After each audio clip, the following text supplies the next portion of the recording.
வணக்கம் நண்பர்களே. 2025வது வருடத்தில் எந்த ராசிக்கு வேலை இழப்பு ஏற்படும் அல்லது அந்த டீப்ரமோஷன் மாதிரியான விஷயங்கள் நடக்கும் அப்படிங்கிறத பார்ப்போம்.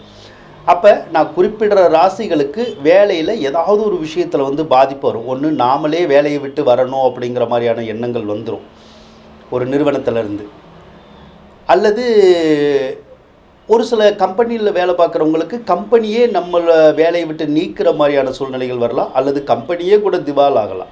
இந்த மாதிரியெல்லாம் ஒரு சில ராசிகளுக்கு நடக்கிறதுக்குடைய சந்தர்ப்பங்கள் இந்த 2025 இருக்குது. எந்த ராசிகளுக்கு அந்த மாதிரியான விஷயங்கள் நடக்கும் அப்படின்னு பார்க்கலாம்.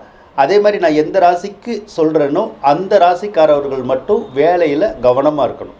ஒருவேளை கவனமாக இல்லைன்னா, முன்னெச்சரிக்கையோடு இல்லைன்னா அந்த வேலை இழப்புங்கிறது ஏதாவது ஒரு விஷயத்தில் வந்துடும். அதனால் கொஞ்சம் எச்சரிக்கையோடு இருக்கிறது நல்லது.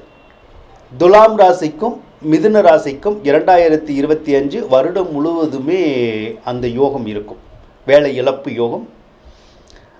மேசத்துக்கு 2025 செப்டம்பர் மாதமும் அக்டோபர் மாதமும் அந்த மாதிரியான விஷயம் நடக்கும்.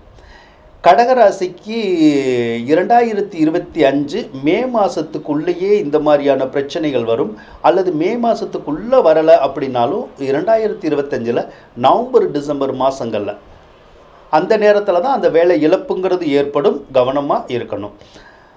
சிம்ம ராசியை பொறுத்தளவுக்கு 2025 ஏப்ரலுக்குள்ளேயே அந்த மாதிரியான பிரச்சனைகள் வரலாம்.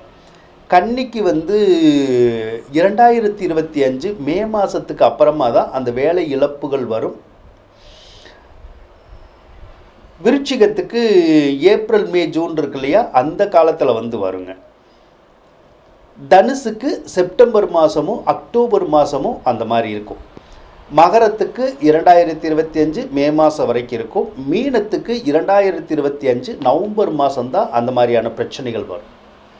அப்போ அந்த காலத்தில் மட்டும் நம்ம முன்னெச்சரிக்கையாக இருந்தோம்னா வேலை இழப்பு ஏற்படாமல் தவிர்த்தரலாம். நன்றி நண்பர்களே.